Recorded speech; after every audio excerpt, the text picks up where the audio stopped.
To understand how our MC defeated Eren Jaeger and stopped the rumbling, we need to go back to the start. The 8th floor of the tower, known as the Plains of Extinction, stretched endlessly beneath a pale sky as a group of adventurers approached an ancient obelisk. Their leader halted the march with a firm command. He reminded them they had gathered once more for the same purpose, to defeat the guardian of this floor. He carried himself with the presence of a rank 6 adventurer and the authority of the Blue Zone Guild Master, Kyojo Itsuki. Though this raid was a joint effort, he warned that none of them had the luxury of slacking off. If they failed to clear this floor, the 9th would remain forever out of reach. As the group divided to prepare, more guild members began to arrive. Itsuki glanced toward the horizon, saying it was time for them to appear. Soon enough, another guild approached, Blue Earth, led by none other than the rank 1 guild master, Narukami Subaru.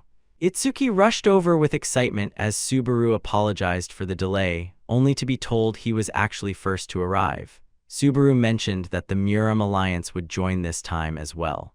Itsuki dismissed their participation, saying they were only hoping to pick up leftovers since Subaru was leading.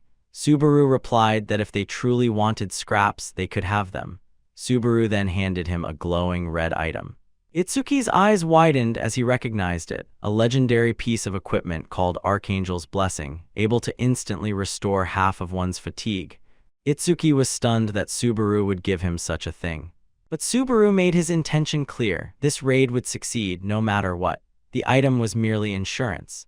Itsuki muttered that Subaru would probably need this as well, but Subaru calmly told him that when the battle was over, he wanted to know whether Itsuki planned to return to Blue Earth so he could give it back.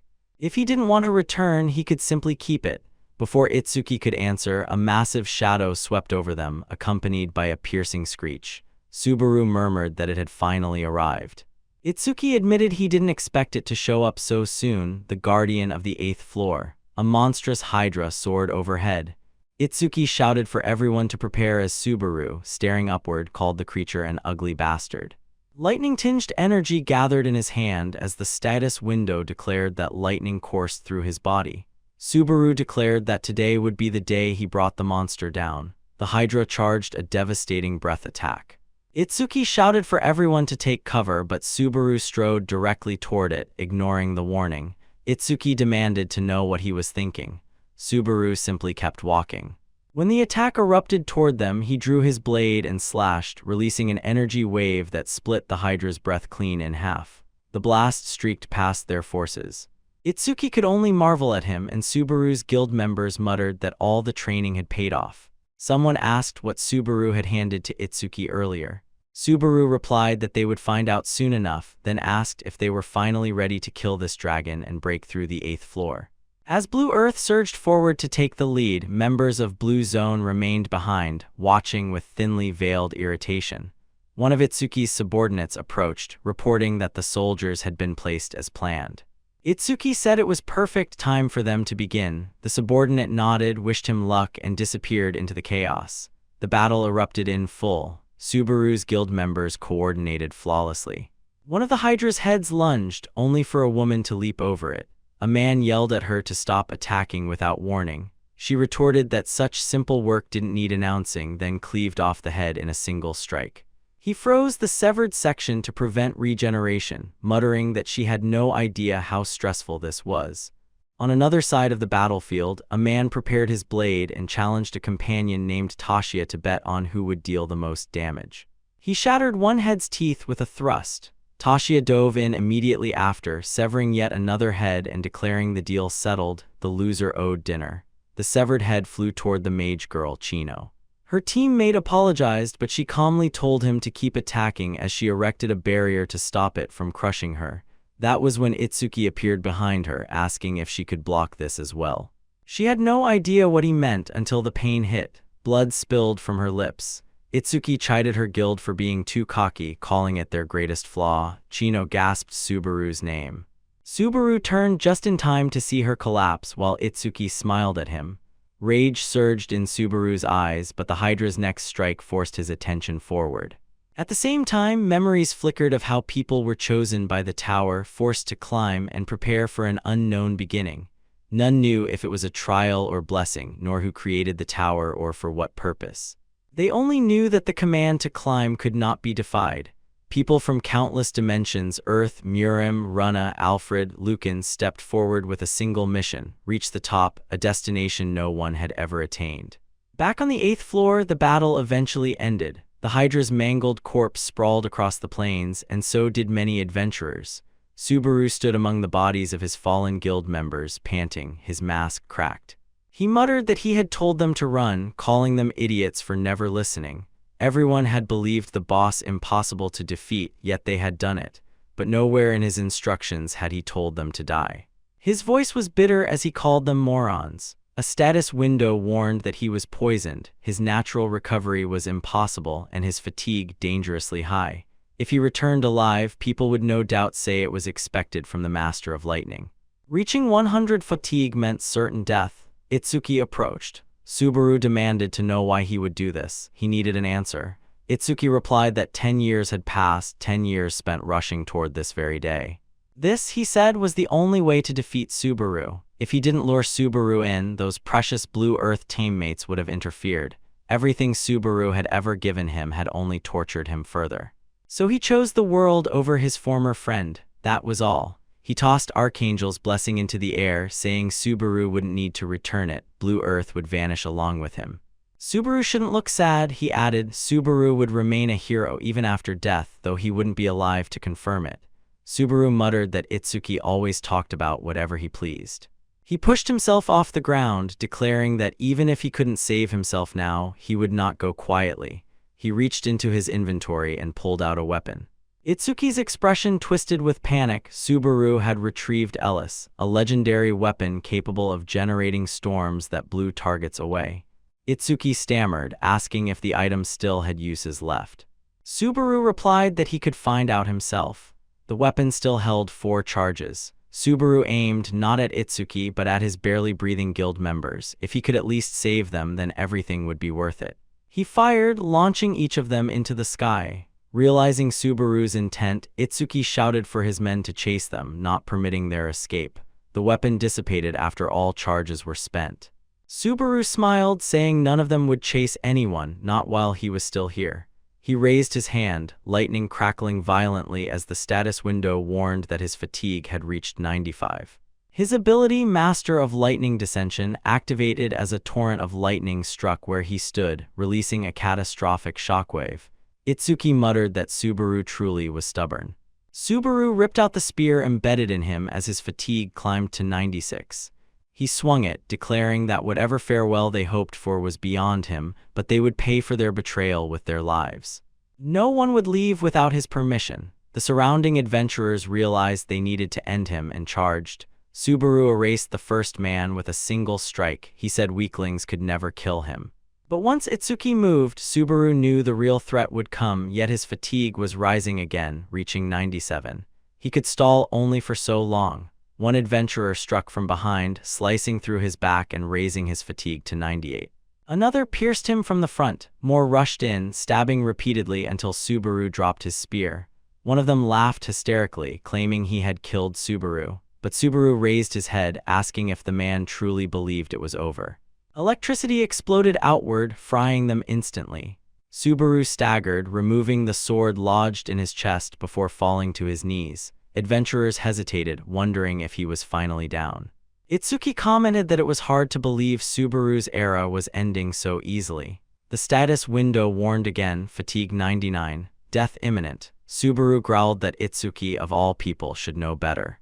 Even at the end, Subaru was the one who won. He rose and hurled his spear with everything he had. Itsuki glanced at Archangel's blessing and muttered that he should never have given it back, then looked up to see nothing but lightning and a spear flying into his face. He whispered that it was impossible. As Subaru collapsed, he muttered that the final blow was pathetic. He wished he could have struck Itsuki directly, though he was certain the spear had hit him. What damage it did, he would never know.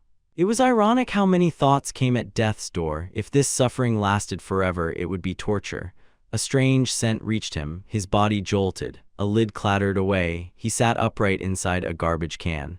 He looked around, bewildered, wondering if he had returned to Earth. He summoned his status window and froze. The name displayed was Subaru Hase and his stats were pitifully low. A headache struck as memories not his own flooded in, people comparing this body's Subaru to Narukami Subaru of 20 years ago. Had 20 years truly passed since his death? He toppled out of the trash can, spotting a player kit nearby. If he used it, he could gather information. Searching for the Blue Earth Guild, he found only people praising Blue Zone and Itsuki, calling Blue Earth's successors weak. Itsuki himself declared they carried Subaru's will and that he would never forget Subaru's heroic final moments. Subaru stared in disbelief. Itsuki was still alive, wearing a mask, smiling.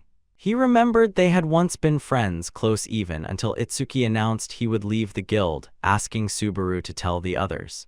He promised Subaru would understand one day and that he would remain a shadow even if they separated.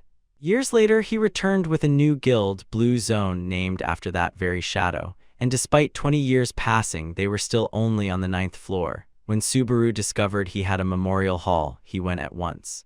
The building was far more extravagant than he ever imagined. Inside, his broken mask had become sacred merchandise, his battles displayed like legend. He asked who would gain anything from immortalizing him and for what purpose. Then he heard Itsuki's voice praising him as a hero who guided them. A hologram of Itsuki appeared, declaring Blue Zone the only guild carrying Subaru's noble legacy now that Subaru and Blue Earth no longer existed. Subaru felt fury rising. Killing him hadn't been enough. Itsuki had rewritten the world's memory. But Subaru vowed to reclaim it all, proving the traitor for what he truly was. He would not waste this second chance.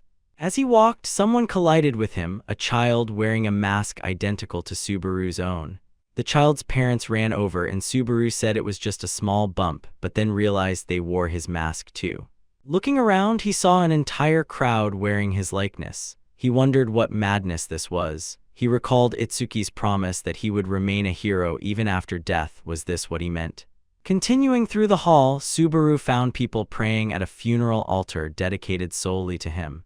He wondered if this entire charade was fabricated to steal Blue Earth's glory. Then, amid the flowers adorning the grave, he spotted one faintly glowing. Hope surged unexpectedly. Pushing through the crowd, he knelt and retrieved it, whispering if it belonged to Shig Ejiri. Outside the memorial hall, someone watched the building from above. He remarked that they had managed to complete another year without incident. A woman beside him scolded him for sounding so carefree. If they had been even slightly late, they would have run straight into Blue Zone. She wondered aloud whether simply offering flowers every year was truly enough for a memorial service. The older man replied that no one ever knew what might happen, so they had to be careful. Dispelling his disguise, he added that Narukami Subaru might notice the flowers he had placed. She asked whether he really believed Subaru was still alive. The man admitted he had never confirmed Subaru's death with his own eyes. The woman sighed, saying that it would likely be easier for Itsuki to discover their location than for them to locate Subaru. And if Subaru were alive, he would never have stood by silently watching this nonsense for 20 years. The man simply smirked in response. Later that day, Subaru stood in a quiet street, sweating nervously as he clutched the glowing flower, whispering Shig Ejiri's name. He headed toward a house he recognized from the memories now belonging to this new body. This man, Subaru Haas, had apparently been a shut-in. Subaru searched once again for his guild, finding nothing. Still, he was certain Shig was alive. He wasn't sure if the person he sensed earlier had truly been Shig Ejiri or not, but he knew one thing: they had survived. They had hidden themselves for 20 years. Subaru reflected grimly that if Shig knew the truth back then, he never would have let their teammates die. Yet perhaps Shig had survived alone. Subaru couldn't be sure whether all 4 of his guildmates had escaped when he launched them away from the battlefield. But as long as Itsuki lived, making contact now would be suicide. Subaru was powerless in this weak body. Forcing his way into any search would paint a target on his back. So before anything else, he needed to regain his strength. Digging deeper into this body's memories, he remembered. In 2 days, the tutorial to become a player would begin. If he could survive that, it would be enough. As long as he was alive, he could find them again. 2 days passed. Subaru went to the tutorial exam hall. One participant had just completed his trial, 2 goblin corpses lying at his feet. The exam proctor Huger looked disappointed, noting the man barely managed the kills. The man asked if he still passed, and Huger admitted he did, though he could attempt the next step for greater rewards. But the participant refused immediately. Hyuger, irritated by his shouting, waved him off, calling it pathetic that such a weakling had passed at all. Hyuger muttered that among today's candidates, the only one who caught his eye was Isaac, Reinhardt's son. Isaac had cleared up to stage 20, the rest were hopeless. Standards had fallen so low that the quality of recruits had plummeted. He looked down at his roster for the next contestant and saw the name Subaru. He said it was a heavy name to bear, but only if the boy passed. He asked Subaru if he was ready and summoned 2 goblins. Before Hyuger could finish explaining the objective, Subaru blurred past the creatures. Their heads hit the floor before Hyuger even realized what happened. Subaru calmly stated that he had spent the last 2 days testing the limits of this new body, and it had turned out to be quite exceptional. The status window asked whether he wanted to proceed. Subaru accepted immediately. More heads rolled. Subaru cut through goblins in a relentless stream. Hyuger watched in disbelief. Subaru wasn't simply swinging wildly, he read each enemy 3 moves ahead, dispatching them with calculated precision. The level of swordsmanship was beyond natural talent. Hyuger compared his movements to another man's, someone legendary from 20 years ago. They were almost identical to Narukami Subaru's. Subaru drove his sword through another goblin and cleared stage 49. The system asked if he wished to challenge the final boss. He answered yes without hesitation. The entire room rumbled. Cracks ruptured the ground. A giant arm burst upward. Hyuger shouted for him to stop. He warned that Subaru was not that Subaru and that stepping forward meant death. The final enemy was the Goblin King. The deeper the challenger had progressed, the angrier it grew. Hyuger urged him to give up, saying he was being reckless. With Subaru's current stats, he couldn't possibly deal meaningful damage, but Subaru remained unmoved. He already knew that much. Even so, he refused to stop here. He dropped his sword. Hyuger panicked, convinced the kid had lost his mind. The Goblin King lunged forward, but suddenly jolted, crying out as a needle stabbed into its thigh. It stared down at the tiny weapon, bewildered, then looked up at Subaru, who was retrieving needles from a fallen goblin's club. Subaru asked the monster whether it wanted to bet which would happen first. Subaru falling or Subaru turning it into a porcupine. He flicked 3 needles, 2 burying themselves into the creature's eyes, sending it staggering back. Subaru closed in. The king reached for its axe and swung, but Subaru sidestepped with crisp precision. As he moved, memories resurfaced. A woman from his past party, Reina, teaching him how to throw daggers. She scolded him then, saying that anything could be thrown if one understood the center of gravity and wrist movement. She demonstrated by flicking a pin that shattered the bowls. In the present, the Goblin King choked on blood, a needle lodged in its throat and countless more piercing its body. Subaru remarked that destructive power came from rotational force, while accuracy inversely depended on hesitation. Less hesitation meant better aim. All lessons from Reina. Hyuger watched, stunned. Using poison needles from goblin corpses was absurd. The bodies didn't vanish until the trial ended, but even so, this required not just sword skill but advanced projectile mastery. Genius didn't even begin to describe this level of technique. The Goblin King finally toppled. Subaru retrieved his sword, telling it he held no grudge, and delivered the finishing blow. The system confirmed the kill and announced that he had cleared stage 50, the first person ever in the tutorial to do so. Subaru exhaled, remarking that this was still only the tutorial. He hoped he wouldn't face another monster like that in the practice stage. Status windows flooded his vision, credits earned, points granted, and access to the tutorial shop unlocked. With 24,000 points, he opened the shop, scanning items ranging from 5 to 2,000 points. A rare rank weapon caught his eye, the nameless demon sword crafted by a kindred. Tempting, but Subaru needed something else. Lightning consumed health, which counted as fatigue. To use his power safely, he needed a holy sword, something to reduce fatigue buildup. He found exactly that, the holy sword Miranda. It reduced fatigue accumulation and extended combat duration, but he hesitated. The demon's sword offered raw destructive power, though neither option was guaranteed. He weighed his choices carefully. Scrolling further, he noticed a skill, Wedge of Greed. Rank F, but its effect suppressed side effects from items and skills. It required 10,000 credits to fully unlock bonuses, but the skill itself cost only 1,400 points. Subaru had never seen anything like it. If paired with the demon sword, it might even suppress lightning's drawbacks. Deciding to risk it, he purchased both the sword and the skill. Testing them together confirmed his hunch, they synergized well. Rather than limit himself with one technique, using the demon sword from the start might be the better path. Huger recognized the blade immediately, saying it was a fine choice, high compatibility with the chosen skill.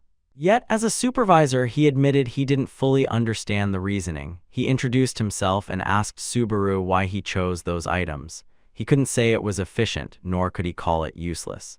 Subaru asked if he really expected him to explain every detail. Huger bristled at the tone. Subaru corrected himself with formal speech, asking if this was what he wanted. Huger muttered that he must be tired after the exam and would let it slide this time. Subaru studied him and remembered the face of a younger Huger from 20 years ago. Time had not been kind. Huger looked as though he had aged 50 years, not 20. Huger once begged Subaru for an autograph. Subaru told Huger he didn't have an autograph, but Huger insisted that writing his name would be enough. Subaru remarked that times had really changed, though mostly it seemed Huger had simply lost all of his hair. Still, Subaru had no intention of answering his questions. Instead, he asked Huger to keep the exam's details confidential. Huger sighed and accepted, saying that if Subaru insisted on behaving like this, he would personally drill proper manners into him. He even asked whether Subaru wished to join the Chivalry Guild. Subaru declined. Huger explained that being scouted by a supervisor was rare, then asked whether Subaru planned to advance to the second floor. Subaru didn't wait, he moved floors immediately. Huger tried to stop him, disappointed, but Subaru vanished into the transfer. He arrived in the land of beginnings on the second floor, a place swarming with adventurers. Seeing the scenery again filled him with a strange emotion. He thought of this as a chance no one should ever receive, a second attempt. Having experienced this once before, he needed to do better. For the comrades who might still be alive and for those who had already fallen, he made his way to a private training room to test his newly learned skills. The receptionist asked which floor he had come from, and Subaru answered that he had just arrived. The man assumed he was a typical newcomer and suggested training room 1, which contained only a straw dummy. Subaru chose room 5 instead. The receptionist stared at him, insisting the room would be a waste of money. Subaru thanked him for the concern but requested 30 minutes. The man reminded him there were no refunds if he left halfway and muttered that Subaru was acting like the protagonist of some melodrama. Subaru paid. The higher the room number, the harder the training difficulty. For a newcomer with no gear, suspicious glances were normal. Inside room 5, Subaru drew the cursed blade. The weapon recognized its new master and boosted his abilities, consuming his health and mana. Wedge of Greed activated to resist the backlash, but it failed to stop all the drain. His fatigue rose. Subaru murmured that the resistance was still too weak, though expected. He needed to push harder. The sword devoured more health. Blood hit the floor as his abilities rose proportionally to what it consumed. He wondered if this was his limit, but concluded it was within expectations. Spending 10,000 credits, he upgraded Wedge of Greed. His trembling hand gradually steadied as the skill reached rank E, offering partial resistance to the sword's excessive drain. He swung again. The sword ate more of his health, but his power surged further. With this, he considered the setup successful and dashed headlong into the traps of the room. Later, the receptionist jolted awake as someone staggered past him. Subaru, drenched in blood, exited the facility. The receptionist insisted not even 10 minutes had passed. There was no way this was the same man who had entered room 5. Opening the door, he found the room completely destroyed. The next morning, Subaru woke in bed, his body stiff. He wondered how long he had slept. Without Wedge of Greed, a cursed sword like this would have wrecked him permanently. The physical burden had increased, but he had drawn out its power successfully. With his current stats, he shouldn't have even been able to lift the weapon. The sword and Wedge of Greed were perfectly compatible, meaning lightning should also work well. Unfortunately, upgrading the skill cost far too much. He was broke. He muttered how far he had fallen, struggling with credit management. Outside, a man screamed loudly into a camera, filming himself for a live stream. The display brought Subaru back to memories of his own early days climbing the tower. The streamer shouted about trendy youngster gear, and when someone donated 1,000 credits, he poured coffee on his own head. Everyone watching recoiled. Subaru wondered whether the man was mentally sound. While researching earning methods, Subaru discovered this era was dominated by PvP streamers. That explained the strange spectacle earlier until someone recognized him. The stranger called his name, marveling that Subaru had come up as well. He asked if Subaru lived nearby. Subaru's body reacted instinctively to his presence, fear etched into old memories. It was Isaac.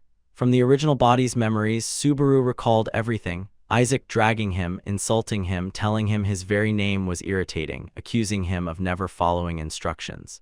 He had taken Subaru's belongings, declared him garbage, and thrown him into a trash can, saying that area would be his new home. If Subaru ever stepped out, Isaac would deal with him personally. Now Isaac bragged about clearing stage 20, breaking his father's record, gaining praise, earning a B-rank skill, the highest one could get in the tutorial. He ordered Subaru to buy him coffee on his way back. Subaru responded that he had no credits. Isaac could buy his own. Isaac slapped a hand over his face, saying Subaru was as disobedient as ever and even wondered aloud whether Subaru's soul had been swapped. Subaru walked away. He didn't have time to deal with the original body's grudges, but if Isaac interfered, that would be a different matter. Isaac grabbed Subaru's arm. Subaru warned him to let go. The patrons around them stared. Isaac, unwilling to cause a scene, forced himself to back off with a fake laugh, claiming he was only giving Subaru a scare like old times. Subaru, he claimed, was still the same small fry. If he wanted to, he could make Subaru disappear. After all, he had his father's backing. After Isaac walked off, Subaru muttered that calling him a friend was ridiculous. He refocused. Players grew in two ways.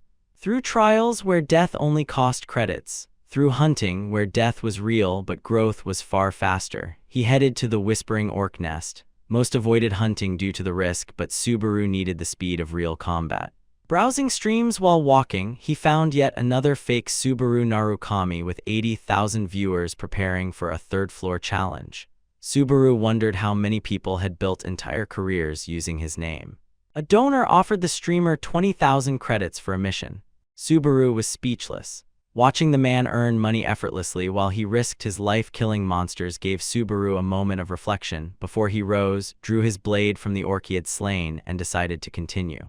More orcs emerged. Subaru spotted the orc general. This time, even without poison needles, he possessed something better. The sword consumed his health, increasing his stats, and Wedge of Greed resisted the recoil. He didn't waste time on trash mobs. He dashed through them, leapt high, and cleaved the general's head off in a single strike. After clearing the nest, he even bought a replica of the mask he used to wear. Now he understood exactly how streamers earned money. If he was going to stream, he would stick to what he did best. The concept might be common, but he was the genuine article. His stream debuted under South Entertainment's radar.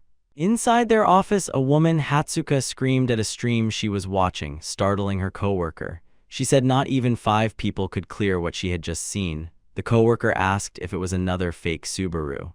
She said she was tired of everyone cosplaying him. Streaming felt like it was dying. He told her to stop being dramatic. Their income depended on streamers.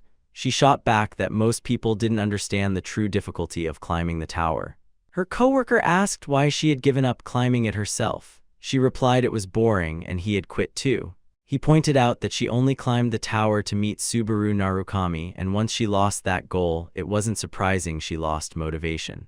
Hatsuka suddenly exclaimed that she had found an amazing kid. It turned out to be another Subaru cosplayer with only one viewer. She admitted that whenever she saw someone wearing the mask, she couldn't help getting her hopes up. Her coworker scolded her. She demanded he give her credits, and he begged forgiveness without understanding how things escalated. Meanwhile, Subaru entered the second floor's first trial, the Dungeon of Beginnings. Achievement points would be awarded for each monster defeated. He found it simple, but being watched by viewers applied unexpected pressure. A user named Love Money asked his floor and whether it was his first time there. Subaru confirmed. Love Money asked if streaming was wise since he probably didn't know the dungeon well. As she spoke, a creature dove from the ceiling. Subaru grabbed it midair and slammed it into the ground, earning 1 point. He asked whether streaming as a newcomer was a problem. His viewer count rose to 3. White commented that Subaru's reflexes were insane, asking since when second-floor players streamed like this. Love Money replied that they did sometimes, but usually quit because viewership didn't grow. It was safer to travel with a party. Subaru thanked her but said he preferred going alone. Both she and White declared him doomed. Chat mocked him. Subaru noted that simply using the name Subaru Narukami attracted viewers. A mud merman lunged for his ankles. Subaru sliced it away like a golf swing, earning 2 points. Bats descended and he cleaved half in one motion, pushing through with minimal effort. Love Money was stunned. White was speechless. His viewer count rose to 10. Subaru said that by listening carefully, one could determine where enemies were coming from and how many. He defeated a large wave with ease, though he quietly admitted internally that it was still not enough. He wanted as many achievement points as possible. When he stopped and looked up, a massive cluster of bats stared down at him. Chat declared him dead. A user named My Lonely Stream offered a mission: defeat them all for 100 credits. Chat mocked the offer. Subaru thanked the donor anyway. At South Entertainment, a furious streamer pounded his desk after failing a run. His coworker apologized, but Hatsuko wasn't listening. She was fixated on Subaru's stream. She repeated that something was wrong. Her coworker assumed she had lost money, but she clarified it was this Subaru. When he looked, he immediately understood. The entire chat was losing its mind, demanding to know how many enemies Subaru was killing alone. Hatsuka answered, all of them. Subaru raised his blade. A memory of Sugar, formerly appearing to him as Sephiroth, surfaced. Sugar had once praised Subaru's precision, saying that although it looked like a single cut, he was actually reading movements and predicting them. When asked how he did it, Subaru said it wasn't anything special. Sugar called him annoying for that answer.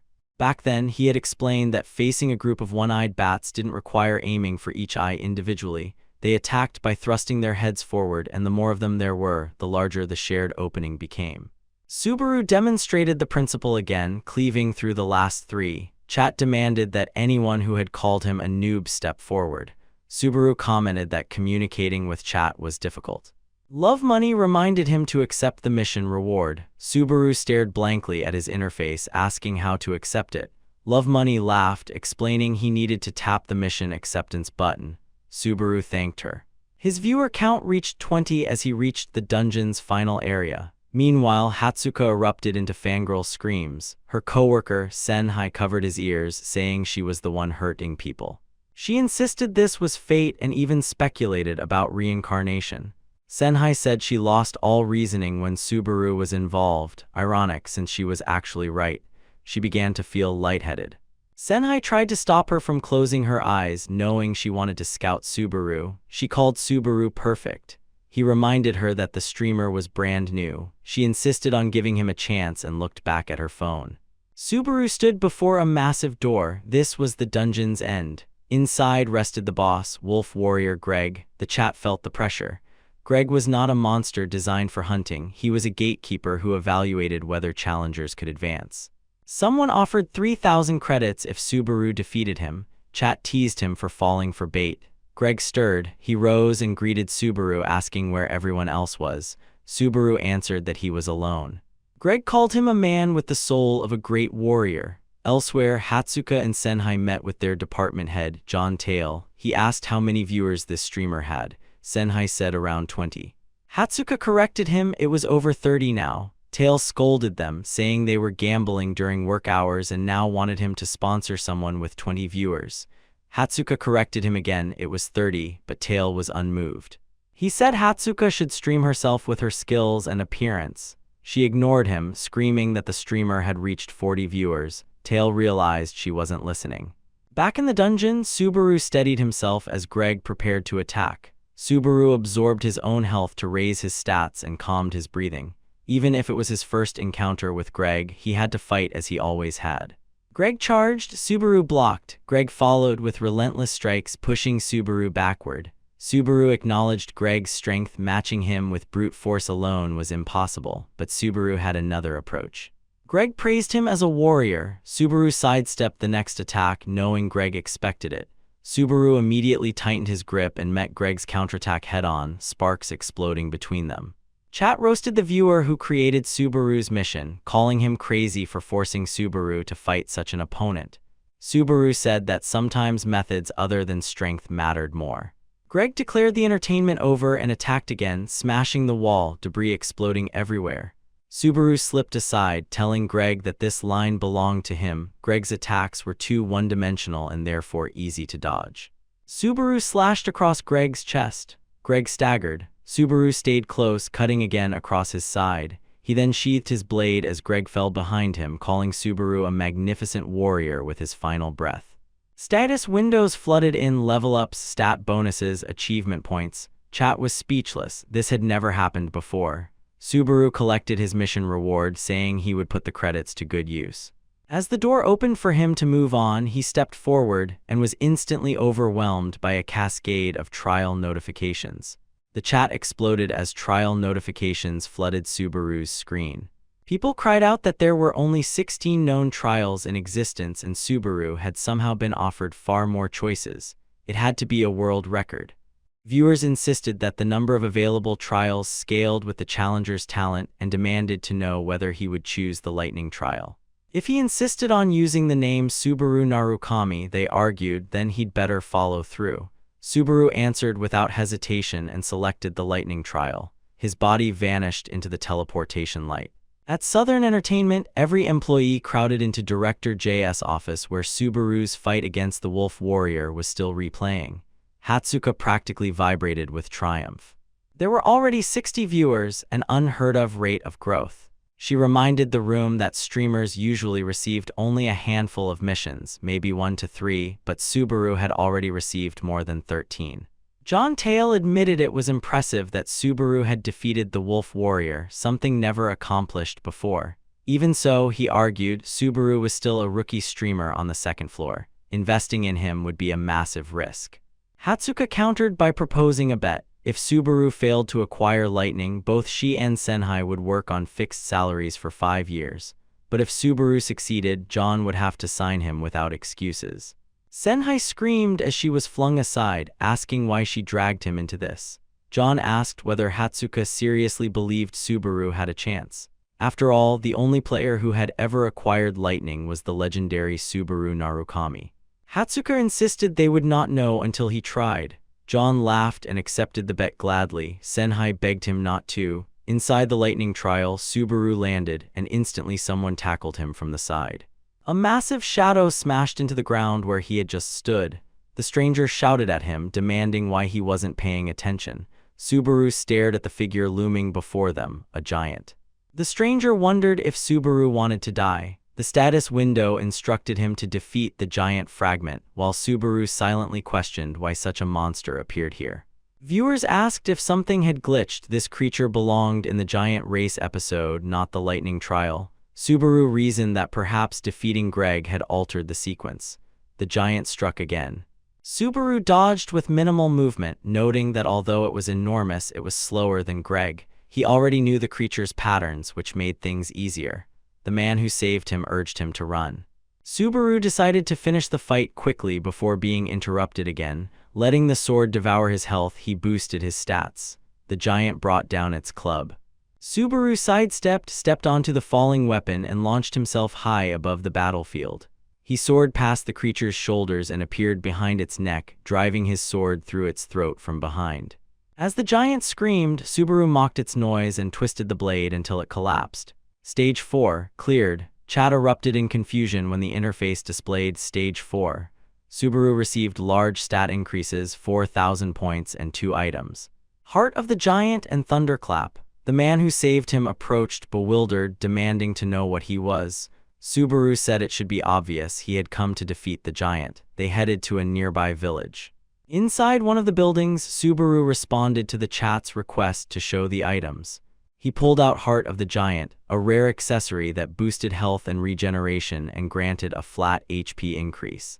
He liked the item especially because accessories were valuable. The armor he gained was also rare rank, granting Thunderclap once per day, nullifying status ailments with 3 uses left. Chat informed him that Heart of the Giant could be sold for any price. Someone named Nara Kamikyo Koa posted a 5,000 credit mission if Subaru acquired Lightning. Subaru thanked him and many more viewers began sending credits for the same mission. Subaru couldn't believe so many people were waiting specifically for Lightning. Maybe he had been a more significant figure than he thought. A knock came. Subaru told them to enter. The man from before arrived with the village knight captain, Lord Pellis. They spoke briefly and then stepped outside. The scarred man explained that recent giant attacks forced them to remain armed around the clock. For safety, villagers were not allowed outside except for essentials. Pellis said he had heard Subaru protected the village in his absence and thanked him on everyone's behalf. Subaru responded humbly but also recognized Pellis. He remembered him as a brave knight who would stand against the giants. Pellis stated that during reconnaissance they had located the chieftain of the giant race and were preparing to risk their lives. He pleaded with Subaru to save their village. Chat panicked. They didn't want Pellis to die again. Subaru remembered that according to his past life, Pellis indeed died in the next stage. He told the knights to raise their heads. He would help them. Pellis thanked him. Stage 5, Survival. As the group assembled, Subaru monitored the rapidly growing chat scroll on his tablet. Pellis halted the march and pointed forward. There stood their target, the giant chieftain. Pellis planned to draw its attention so Subaru could strike from behind. Subaru grabbed Pellis's shoulder, warning him to wait. Something was wrong. The chieftain wasn't asleep. Its eyelids twitched. It stared directly at them as more giants burst from the mountain pass. Pellis panicked. Soldiers were seized and torn apart. The giants overwhelmed them with raw strength. Some knights fled without waiting for orders. The chieftain's laughter echoed down the mountain. One adventurer's brother tried to charge at the giants, but the others held him back. Pellis gave a final order for the remaining soldiers to retreat, think of their families, and rebuild. As they ran, he entrusted leadership to Falcon. Subaru stepped forward, stopping Pellis in surprise. Subaru told him to retreat quickly as well. Pellis needed to survive to rebuild the knights. Subaru said he couldn't fight freely with Pellis beside him. If Pellis refused, they would die together. Pellis said he could not abandon an outsider. Subaru repeated himself. Pellis relented, promising to gather soldiers and return. Subaru thanked him, then he charged alone at a horde of giants. He sliced through a thigh, then a shin, dropping 2 giants instantly before finishing them off and earning 20 points. The remaining giants hesitated. Subaru admitted he was used to being alone, test or not. Pellis, running down the mountain, looked back, gritting his teeth at the sounds of battle. More giants surrounded Subaru. Chat declared it a suicide mission. Subaru said that Pellis's fate could still be changed. If he acted fast enough, perhaps he could save them all. He dodged an attack and severed a giant's leg and chest in one sweeping movement. He continued carving through them, parting flesh and bone, working his way toward the chieftain. He needed altitude to locate it. Using a bisected corpse as a stepping platform, he shot into the air again. He leapt from giant to giant, closing in. Chat panicked. One misstep would kill him. Wedge of Greed resisted the sword's drain, giving him precious stamina and clarity. Finally, Subaru spotted the chieftain, grinning mockingly from the rear. The chieftain raised its weapon. Subaru said he had to finish this in one blow or die. Both combatants committed everything to their attack. Subaru extended his hand and snapped his fingers. Thunderclap detonated. A deafening shockwave rippled across the battlefield. Giants collapsed to their knees, screaming, clutching their heads. Even the chieftain dropped its weapon. Subaru lunged, driving his sword through the back of its skull and twisting until blood sprayed from its mouth. The chieftain toppled with Subaru still atop its head. Stage cleared. His levels and stats surged. Chat shouted that nothing like this had ever happened before. Subaru commented that if this were a web novel, this scene would make a cool ending, but the monsters weren't gone. They persisted until the test fully ended. Unfortunately, he had exhausted his strength. Lightning churned in the clouds. A bolt struck Subaru, engulfing him. Far away, deep in a forest far removed from civilization, a woman who resembled Riina sat doom-scrolling. Sugar exited a building and asked what she was doing. She said the weather was nice, something they would not enjoy much longer. Sugar said the time was almost here. She replied that at most, they had 1 year left. He said that would be when they could finally end everything. She ignored him while watching a video. He asked what fascinated her. She said a streamer called Subaru Narukami had started broadcasting. Sugar panicked. She explained he was just a fraud using the name. He was taking on the second-floor trial. If Subaru had survived, she said, Itsuki would have been erased long ago. Sugar demanded she stop. She asked how long he would hide in Subaru's shadow. He threw it back at her. Why was she glued to everything related to him? She insisted she was just passing time. Sugar held up her phone, showing a silly video, and she became instantly entranced. He wondered what she was reacting to until he looked. He froze in shock. Back in the trial, lightning surged outward from Subaru, paralyzing all surrounding giants. A status window appeared. Subaru had acquired lightning and earned 2,000 achievement points. The system asked whether he wanted to continue the trial or advance to the next floor. Chat went feral. This wasn't how lightning was supposed to be earned, but he was alive, which was enough. It was a plus rank skill, consuming stamina and mana to wield lightning, and could be upgraded by adding lightning fragments. He collected all pending mission credits. His total reached 20,000. Earlier he had promised a thank you performance, so he resumed the trial. Giants unfroze and charged him. He told viewers he would show them the moment they had been waiting for. Using his credits, he upgraded Wedge of Greed again. The skill resisted the backlash of lightning. He could only channel lightning into his arm for now, but it would suffice. Every giant was about to be cooked. He channeled lightning into his blade. For just one moment, he allowed himself to unleash power as he had in the old days. He swung. A single catastrophic arc tore through every giant in sight, filling the mountain with scattered flesh and severed limbs. The battlefield became a sea of corpse fragments. Subaru staggered. He had meant to save enough strength to walk back, but he had misjudged the output. Pellis and the remaining soldiers returned in shock just as Subaru collapsed to one knee. He looked up, vision blurring, saying he couldn't believe Pellis had actually come back. At Southern Entertainment, Hatsuka, Senhai, and John watched her meltdown. Senhai asked whether things had truly needed to go that far. John admitted he didn't understand her heart either. Hatsuka sat frozen, flushed, panicking. She worried her message sounded too stiff, too businesslike. Maybe she should have added emojis. She had sent Subaru a message. Now she was collapsing in embarrassment. Senhai commented her message looked purely professional, questioning whether she had become a hardcore fan already. John reminded her she claimed she wanted to be a manager. She replied that she was a fan first, she couldn't help it. And she had already told them, lightning, a skill only Subaru Narukami had ever acquired, now belonged to this new streamer. They needed him. Senhai sighed, relieved she'd saved their salaries. John agreed, since nobody else could acquire lightning, this newcomer was worth watching. Then Senhai's phone buzzed. Subaru had read Hatsuka's message but left her on read. Her joy instantly deflated into despair. Elsewhere, a man surrounded by collectible figurines prepared a new broadcast. He was Hawkeye, a streamer known for analyzing player battles with ruthless accuracy. His insight and combat IQ earned him a solid reputation. He pulled up footage of Ammon, the new rising star of Itsuki's guild. Some called him the second Narukami. Hawkeye analyzed Itsuki as well, acknowledging the immense pressure on him as a representative of Earth. And no retrospective would be complete without the cross-generational legend Subaru Narukami. He began his stream with flair, announcing that tonight he would break down the current hottest player, Subaru Narukami, the new streamer. Straight away, he declared Subaru's performance insane. Chat asked what they were even watching. Hawkeye said no normal human could control a newly acquired skill with such precision. Subaru had loaded just enough lightning into his sword, wasting none. That required impossible talent, control, technique, focus, and flawless judgment. He hadn't made a single mistake. He claimed that strictly in terms of control, this streamer might even be close to Subaru Narukami in his prime. Back in the trial, Subaru awoke.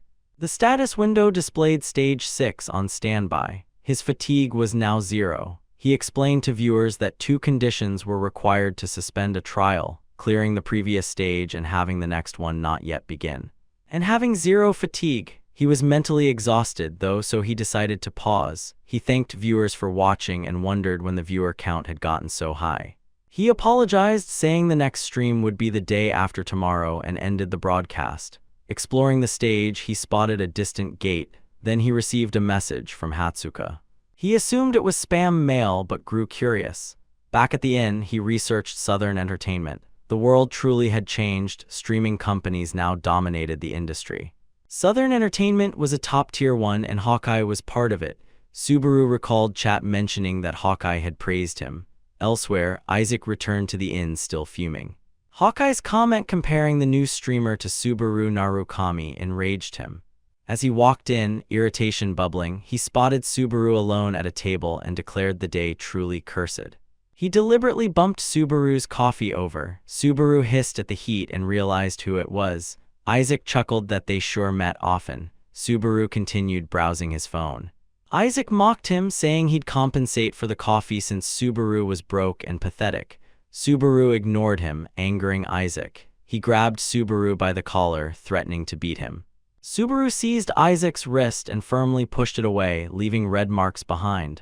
Isaac stared, confused at his strength. Subaru said they could consider the coffee paid for and thanked him for the treat before leaving. Isaac shouted after him, furious. He stormed outside, ranting about being tired of hearing the name Subaru everywhere. Subaru returned to his phone and decided to reply to Hatsuka's email. A cutaway showed Hatsuka in the bath as Subaru answered her message, though the meeting wasn't shown. Instead, the scene jumped to another dungeon. Subaru fought through the exiled lizardman's hideout until he reached the final boss, a salamander. He said he was getting used to this body but not yet fully synchronizing with its abilities. To avoid another accident like before, he needed to master lightning and test maximum output. He gathered lightning into his legs and leapt toward the salamander. It fired a massive fireball. Subaru charged his sword with lightning and cleaved the fireball in two. Wedge of Greed failed to resist the backlash. Fatigue rose. Still, he moved exactly as he once had in his previous life. With practiced precision, he cut the salamander cleanly in half. Subaru finished clearing the dungeon, leveling up and gaining additional stats. Later, stepping out into the forest, he commented that the stamina reduction effect worked better than expected. His fatigue was only at 61, still plenty of margin. That meant he could safely push his lightning output further. The problem was the Wedge of Greed. Each upgrade cost twice as many credits as before, which was painfully harsh. He muttered that he wished someone would appear with a convenient job offer out of nowhere and grant him fast credits. Someone did appear, but not the kind he wanted. Isaac emerged from the trees, asking if Subaru was hunting out here. Subaru looked up, spotting his silhouette. Isaac approached with a smirk, saying it was laughable to see him doing this. In all the years they'd known each other, Subaru had never once gone hunting. Subaru sighed, calling him persistent. Isaac replied he had thought long and hard about things, but his patience had finally snapped. He wanted to end everything right here. Subaru could tell he was serious. Elsewhere, Hawkeye stepped into a room where John Tail greeted him warmly. Hawkeye said it had been a while. John asked about his stream and Hawkeye explained it was steady. His viewer count didn't fluctuate much. John noted that consistency was a good sign. Hawkeye then asked why John had summoned him, assuming it wasn't just for tea. John confirmed he was right. It was about the newcomer Hawkeye had reviewed yesterday. John asked if he'd been serious about his assessment. Hawkeye said that if John meant the rookie Subaru, then yes, his raw talent was comparable to Subaru Narukami in his prime, even if reaching that same level was another matter. John pressed further, wanting to know if that was Hawkeye's final assessment. Hawkeye asked why he cared. John said he intended to scout the streamer. Hawkeye pointed out that Subaru had far too few viewers for Southern Entertainment to consider him. John agreed, but Hawkeye's evaluation had given him enough confidence. They could boost Subaru's numbers with a collaboration. Raising recognition was the agency's job. Back in the forest, Isaac stated there were only the two of them right now. Subaru confirmed dryly. Isaac insisted this happened because Subaru had gotten cocky and entered a dungeon alone. Did he really think with luck alone he could become worthy of the name Subaru? Subaru remarked he hadn't expected so many people cosplaying him. Then he asked Isaac a question of his own. Why did he always treat him like an enemy? Isaac answered bluntly because his name was Subaru. Subaru asked if that was really the only reason. Isaac scoffed. Surely Subaru knew who his father was. Subaru asked what that had to do with anything. Isaac brought up his father constantly. Isaac explained that his father, Reinhardt, was a high ranker on the 9th floor. Subaru recognized the name at once, the one-strike swordsman. Isaac exploded, screaming at him not to speak his father's name so casually. Subaru pieced together the truth. In another dimension, Subaru Narukami had completely overwhelmed Reinhardt, ending their duel in under 30 seconds with a single strike. Isaac shouted that the reason he saw Subaru as an enemy was because of that humiliation. Did Subaru even understand how much Subaru Haas, the body's original owner, had suffered as a result? Isaac warned him to stop talking or he'd kill him. Then Isaac's aura ignited, his arm enveloped in flame. He took back his earlier hesitation. He'd finish this right here. He declared how much he despised Subaru Narukami. It sickened him that, despite being nothing special, Subaru received all the attention and praise. He blamed Subaru's arrogance for dragging his whole guild down. He said that somewhere in hell, Subaru was rotting with the rest of those who followed him. Fire exploded from Isaac's attack as he lunged, saying receiving the name Subaru was just bad luck for him. The ground erupted. Isaac sighed, annoyed at himself. He had messed up the force control. Even if Subaru had been sort of a friend, he'd done something terrible. Next time, he said, he'd go finish off that mask streamer bastard. Subaru's voice answered from within the smoke, asking if Isaac was looking for the mask streamer. Isaac was stunned he was still alive. Subaru put on his mask and said he was right here. Isaac denied the possibility Subaru had taken his fire attack head-on. Subaru admitted it didn't feel great and then dashed forward, punching Isaac hard in the gut. Isaac fell to his knees, vomiting blood. Subaru said he shouldn't have spoken ill of his friends. Isaac, shocked and trembling, insisted this couldn't be happening. Subaru told him plainly he was the real Subaru Narukami of Blue Earth. Isaac screamed for him to stop talking nonsense, demanding to know if he meant he was the streamer going around under that name. Isaac argued that Subaru's lightning wasn't even that good. If someone as trash as Subaru Haas had learned it, then clearly Isaac was superior to the original Subaru Narukami. He claimed that meant he was above even the legendary Subaru. Subaru raised his hand slightly, asking Isaac whether he truly believed that. A split second later, Isaac's arm was severed and spiraled into the air. He stared at the blood pouring out in horror. Subaru said that wasn't the question he'd asked and marveled at Isaac's ability to ramble while avoiding it. He pressed the blade to Isaac's throat. Isaac began crying, realizing Subaru spoke of Subaru Haas in the third person. He asked in disbelief if Subaru really was Narukami. Subaru slid him across the chest. Isaac fell, bleeding heavily.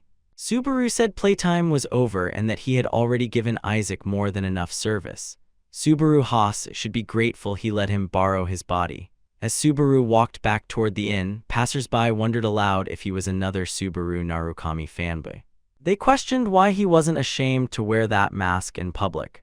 Subaru said he would maintain his policy of not showing his real face. Concealment was a huge advantage when opponents didn't know who they faced. Hatsuka's voice called out to him, apologizing for the wait. She looked extremely nervous as she introduced herself as the manager who had contacted him from Southern Entertainment. They shook hands and she admitted he really did resemble the original Subaru Narukami, as though he had come back to life. She wondered aloud if he was hiding his face because he was actually handsome. Subaru asked if something was wrong. She flustered, recalling John's warning to leave a perfect first impression, but she had already failed. He asked whether she had been a fan of Subaru Narukami. She answered, absolutely. He told her to relax, he wasn't the real one. She insisted she was his fan as well. She had watched him since he had 0 viewers. She had been his first viewer. She recited in detail every moment of his rise, from the first bat kill to every refined technique since. Subaru admitted she remembered more than he did. She said it felt like fate, which was why she had gone straight to the company and begged to become his manager. Determined to act professionally, she pulled out a contract. She briefly summarized it: ads, events, streams, clipped content, everything the company would prepare using his icon. All Subaru had to do was continue streaming. He asked if being a streamer was truly this easy. She said it was because he was the first to master lightning. The entire company, starting with director John, held him in high regard. She quietly told herself she needed to deliver the final push and asked if the contract terms were satisfactory. Subaru instead asked if all managers were like her. She said no, everyone else was far more reliable and professional. She wasn't saying she wasn't competent, but the others were on another level. Subaru clarified he didn't mean it like that. She felt overwhelmed, wondering whether she was worthy of managing someone of his aura. Subaru simply said he understood clearly that she was someone he could trust. She nearly burst from excitement as he asked her to take care of him. Her heart raced uncontrollably. Later that evening, he went live. His viewer count opened at 700. He wondered if this sudden spike was due to Hatsuka's announcement. Regardless, he decided to begin immediately. The stage was stage 6. Legend: inside a tent, Pellis and Falcon reviewed the situation with other soldiers. Pellis asked whether their benefactor was on his way. Falcon confirmed it, though several knights voiced doubts. They questioned whether Subaru was truly strong. After all, he was not a knight. It seemed unbelievable that an outsider could have defeated the giant boss alone. They said unless Pellis saw it himself, it might have only been a minion. Pellis shouted, demanding how they could say such things. A soldier announced the benefactor had arrived. Pellis rushed to Subaru, asking if he was all right. Subaru said thanks to Pellis he could walk unaided. Some knights mocked him openly, doubting his strength and pointing to his suspicious mask. Subaru said it seemed they could not bring themselves to believe he had slain the giant, or perhaps they simply didn't want to believe it. Hatsuka whispered through the microphone channel thanks to a pre-saved pose. She could adjust the audio frequency so only viewers heard her voice. Subaru commented this was a useful feature in dull conversations. Subaru called the knights impudent and chat loved his confidence. A man introduced himself as Dale, shaking Subaru's hand. Dale explained that though he had tried to protect the village, everyone had been trampled. Subaru asked what he meant. Dale explained that a giant even more dangerous than the boss had appeared. Most giants attacking them now were only lingering thoughts, echoes, but the one that arrived afterward was akin to a legend. He couldn't believe such a being still existed. Chat remarked that if Dale was telling the truth, that giant's power was comparable to something on the 8th floor. Subaru said they had no choice except to defeat it. Dale insisted Subaru only believed such a thing because he hadn't faced it. Pellis yelled that a legend said a lightning fragment rested atop Millennia Mountain, and only Subaru could find it. A flashback unfolded, villagers being slaughtered by giants. One spoke to his dead son, promising blood in his name. Subaru realized this was not a memory, this was happening now. The giant he had slain earlier must have been the chieftain's son. Subaru muttered that this trial truly sought to kill him. Chat agreed. Pellis explained they had roughly 3 days before the giants reached the camp. If Subaru could not find the lightning fragment by then, he should flee to save himself. Subaru insisted there was no trial in the tower that he could not clear. Chat immediately reacted. The phrase was too familiar, some recognized it. Subaru hurried to cover his slip as mission credits flooded in. He stopped the horse and dismounted at the mountain base. A lightning fragment was somewhere here. He touched the cliff face. Pellis said the fragment appeared in legends. Nobody knew whether it was a power, item, or even a person. Subaru asked if he knew how to obtain it. Pellis answered no, only its approximate location. But one thing was certain. The wielder of lightning once annihilated the giants. Back at Southern Entertainment, John asked Hatsuka what happened. She shouted that the contract had been finalized. John praised her. She had finally become a proper manager. He told her he had met with Hawkeye and needed to share something soon. Hatsuka collapsed on her bed in delight, saying it was finally time to watch the stream again. Seeing Subaru on screen and in person felt like a dream for her inner nerd. When Subaru suddenly repeated his old catchphrase, she bolted upright. Something from 20 years ago had surfaced naturally. Lightning cracked across Millennia Mountain as Subaru attacked the cliff, punching repeatedly. Chat questioned what he was doing. Subaru said he needed to determine whether the rock or his fist was sturdier. He punched harder and harder until he smiled. He had found something. Chat asked what it was. Subaru explained that although viewers couldn't feel it, something behind the rock radiated immense lightning and resonated with his own power. There was no doubt it was calling him. He released lightning into the cliffside. The stone resonated violently and a shockwave split open a hidden passage. Standing before the opening, he stepped inside as the system announced, entering the path where lightning walks. Exit impossible until stage is cleared. At the camp, Pellis and his men planned their defense over a map. Dale asked if Pellis really believed Subaru would obtain lightning. Pellis said he was certain. Dale pointed out that Subaru was still an outsider, yet Pellis trusted him so deeply. Pellis replied that Subaru had already proven his strength. A soldier argued that even lightning would not save them. He had seen the giant's true power firsthand. Pellis insisted they could still place their faith in Subaru just once without demanding anything in return. Suddenly, a scream echoed from outside. The ground shook as someone burst into the tent shouting that it had arrived. Footsteps thundered closer. Inside the cavern, Subaru found nothing but darkness. Chat asked what he was supposed to do. He explained that lightning, before discharging, was invisible, just scattered particles in the air. Of course, nothing could be seen. This was a trial that required searching without eyes. He felt something stir deeper inside the cave. He grabbed a rock and tossed it. It disintegrated instantly. He concluded the air itself was filled with unseen lightning. The deeper he went, the more intense it would become. The trial was testing endurance. If he couldn't withstand it, he would die. Chat begged him to stop, fearing he would lose lightning. Others donated missions. Subaru thanked them and continued forward. Back at the remote hideout, Sugar watched the stream until the door opened abruptly. He flinched, hiding his phone. The woman accused him of watching something inappropriate. He denied it. She teased him, saying his hair always grew faster when he lied. She scolded him for saying weird things.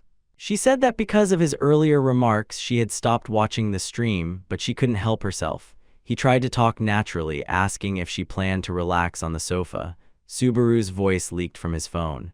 Sugar panicked, scrambling to mute it. She asked what was wrong with him. He told her not to mind him, insisting everything was fine. She grumbled and left. Sugar sighed in relief. If she discovered he was still watching the stream, she'd cause a scene. He admitted to himself that even if roles were reversed, Subaru would never forget about them.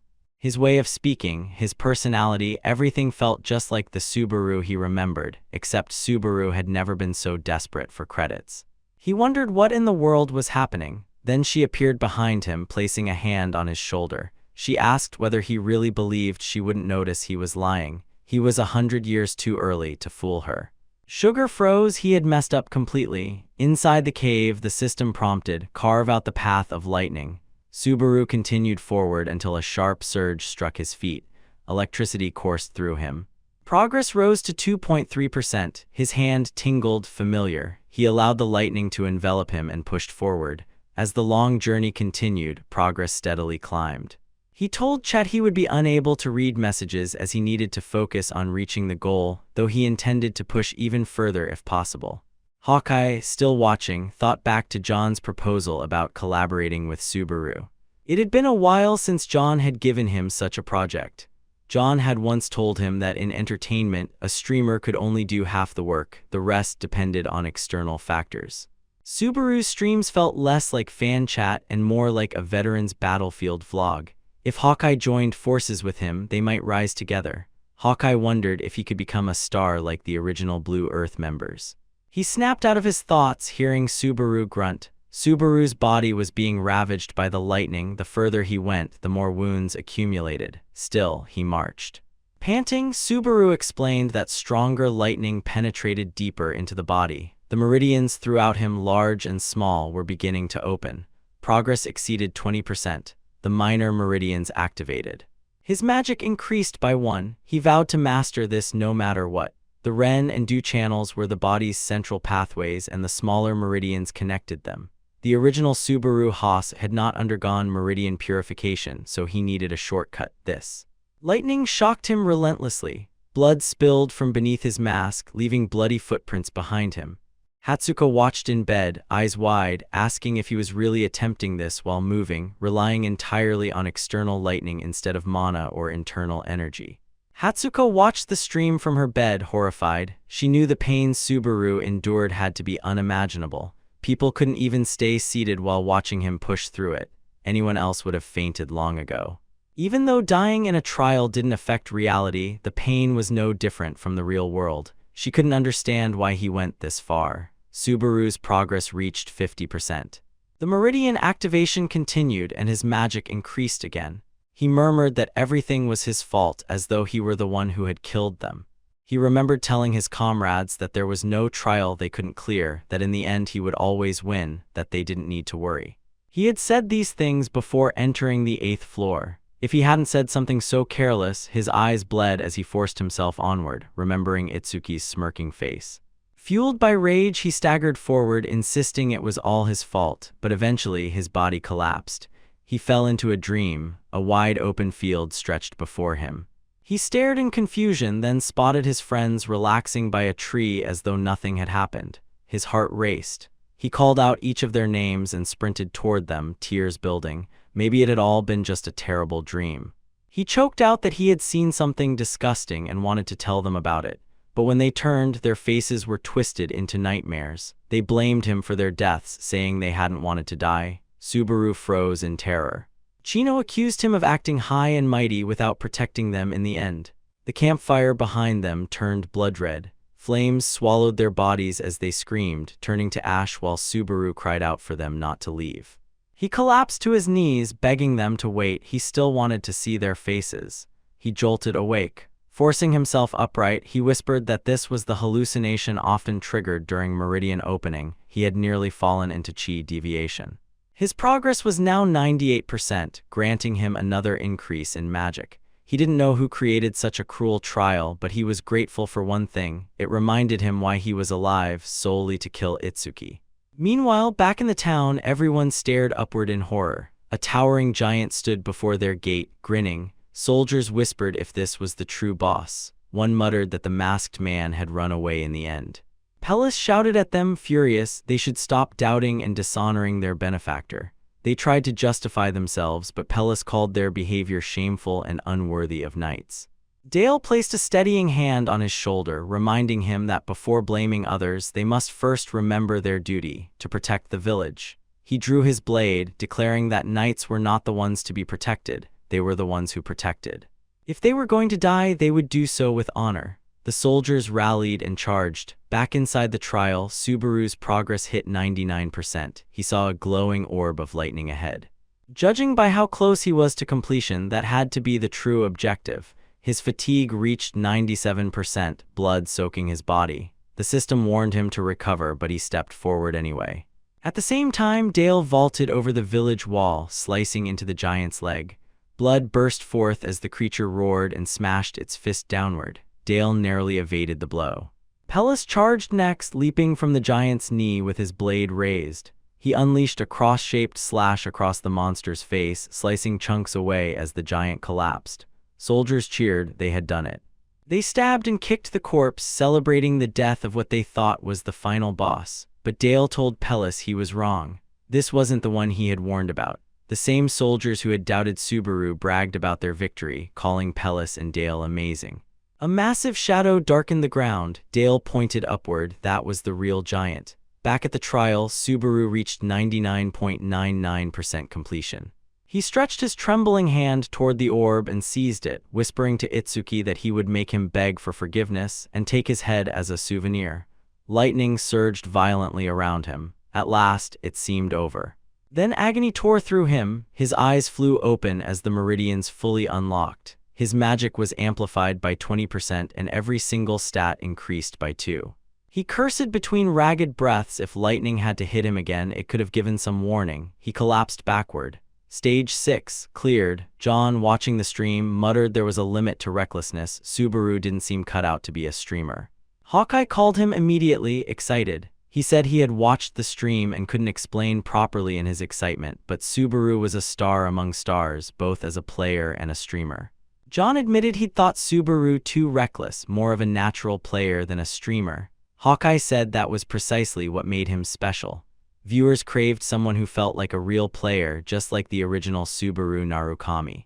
Watching this new Subaru grow into that form thrilled them. It was like witnessing the birth of a second coming. John called it insane. Back in the cave, Subaru forced himself to stand. Chat cheered that he was alive. His vision blurred and fatigue read 81 lower thanks to his stat boosts. The last surge of lightning had been unexpected, but the results were excellent. Since he had cleared the missions, he collected his rewards, bringing his credits above 20,000 once again. Still not enough to upgrade Wedge of Greed, but perhaps defeating the giant would provide what he needed. More importantly, thanks to the power he had just acquired, he finally had the key item to beat the monster. It was called Lightning Spear, a legendary rank weapon forged from condensed lightning. It had only one use but unleashed a catastrophic single strike. Subaru said you didn't normally see something this broken unless you reached the 8th floor. Though it didn't resemble a traditional spear, its destructive force was equivalent to a tactical nuke. High-rank items often shifted in form based on conditions. Whatever it looked like, it was time to kill the giant. Back at the village, Pella stared up at the monstrous figure looming over them. The giant lifted its head and roared. Strangely enough, it was also called Greg, like the wolf. The soldier who had earlier cried about it now laughed hysterically, bowing before the creature and begging for mercy, claiming he wasn't like the other foolish humans. The giant Greg questioned why the man dared lump him together with vile, filthy creatures. Realizing he had offended the monster, the man panicked. Dale yelled for him to move, then he told Pellis to take the villagers and flee as far as possible. As Dale shouted, the giant crushed him instantly, scattering gore across the ground. Pellis cried out. Their escape route was gone. Pellis felt despair choking him, convinced no path to victory remained. But he grit his teeth. He knew who had killed the giant's son. Greg demanded to know who it was. Pellis, shaking, pointed toward the mountain and claimed the human who killed his son had gone there to obtain power to destroy all giants. He prayed the giant would take the bait. Greg stared for a moment, then declared it a lie. He said he could sense falsehood. Was the killer not actually there, or had Pellis simply pointed at random with that pathetic sword? Before he could interrogate further, a massive lightning surge exploded atop Millennia Peak. Greg and Pellis both turned as spiraling thunder cracked open the sky, striking the mountain. Pellis whispered that it had to be their benefactor. Stage 7, lightning began. This was the final stage of the second floor. Subaru warned that if anything stronger than this giant appeared, they couldn't call this a second-floor trial anymore. Chat begged him to run. There was no way he could fight something so massive. Subaru said they didn't need to overthink it. He only needed one strike. His current power could handle that. He had to end it before someday arrived. The lightning spear began charging. A pillar of light shot into the sky. Pellis watched as the heavens swirled like a vortex, gathering around Subaru's hand. But the startup was slow. Fatigue accumulated rapidly. Wedge of Greed tried to resist, but the legendary weapon overwhelmed it. Subaru coughed blood, saying his skill level was too low for an item like this. Fatigue, 88. Charge rate, 50%. He forced himself to endure. Chat complained that this entire stage had been nothing but Subaru getting obliterated. Subaru glanced down the mountain. Had the giants noticed? With how flashy the charge was, it would be impossible for them not to. The charge reached 78%. Greg spotted him, shocked that someone was wielding lightning. He realized immediately that this must be the human who killed his son. He advanced. Pellis tried to draw him back, but he still had the rest of the tribe to deal with. Greg swore to avenge his son Ilda and charged toward the mountain, tearing through the forest with sweeping strikes. The lightning spear reached 88%. Greg closed the distance. Subaru calculated a 50-50 chance of hitting the target. He couldn't look away, not after what one of his old comrades once taught him about spear throwing. Throwing was not about predicting trajectories, weights, arcs, or even thinking. You simply blasted it forward with absolute conviction. He still wasn't throwing a normal spear. That made things easier. He didn't need to throw it, he needed to fire it. The charge reached 95%. Greg climbed the mountain barehanded. Chat screamed for Subaru to release it already. Subaru insisted he had to wait until the last second. Greg dug into the mountainside and launched himself into the air above the peak. The spear reached 100%. Lightning consumed Subaru's hand, roaring like a living storm. He planted his foot and hurled the spear. It tore through the sky and struck Greg directly in the skull. The giant reeled, lightning detonating inside his head. His body plummeted off the cliff, followed by a massive explosion at the base. He tried to speak one last time before his body crumbled to ash. Subaru stepped forward as the chat exploded in hysteria. Stage 7 cleared. He gained level ups, stats, 5,000 points, and an item called Heart of Lightning. He wondered what it was. As it glowed brightly, the world vanished. He opened his eyes inside a violet subspace. A towering deity looked down at him. His heart throbbed painfully, his body frozen. More deities appeared, all nameless. He wondered if they were trying to speak as the Heart of Lightning pulsed in his hands. The scene faded, returning him to the sky atop the mountain. A notification appeared, main scenario, lightning. Clues could be found in the village using the Heart of Lightning. Chat asked why he was sitting still. Had he fainted again? Subaru wondered whether what he saw had been a cutscene or reality. He apologized and stood up, needing to accept his mission rewards. His credits surpassed 40,000. Chat told him to hurry to the village. Subaru said he was ending the stream. He was tired. He signed off. The next day at the inn, Hatsuka congratulated him. Subaru asked if ending the stream that way had been all right. She said it was perfect. He hadn't noticed while fighting, but the stream had peaked at more than 3,000 viewers. Subaru said he hadn't checked the numbers, he was focused on the trial. Hatsuka told him he had nothing to worry about. A rookie streamer breaking 3,000 viewers was extraordinary, and the timing of his stream cutoff created perfect suspense, like a drama between episodes. Subaru admitted he had partly planned it in the moment and intended to check rewards with viewers in the next stream so his surprise would feel natural. Hatsuka smiled. He got it. John's worries were unnecessary. Then she said she had a present for him today, one he absolutely could not refuse, a very special present. And that is where we leave off. If you want to see what happens next, make sure to subscribe and turn on the bell. You won't want to miss the next part.